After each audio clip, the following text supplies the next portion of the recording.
Assalamualaikum. Hari ini, Aina nak ajak semua baca doa sebelum makan dan minum.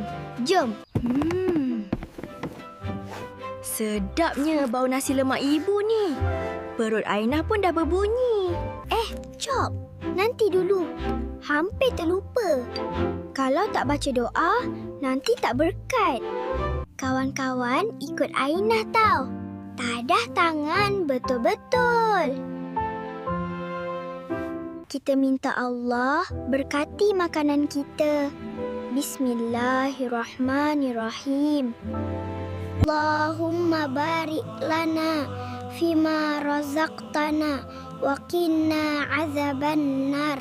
Maksudnya, ya Allah, berkatilah rezeki kami dan jauhilah kami dari api neraka. Amin, amin, ya Rabbal Alamin.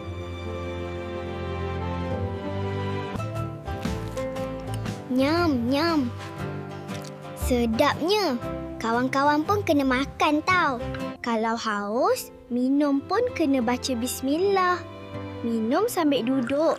Ikut sunnah. Ibu, nasi lemak ni sedap sangat. Terima kasih, Ibu. Alhamdulillah, perut Aina dah kenyang. Lepas makan, kita kena bawa pinggan ke sinki.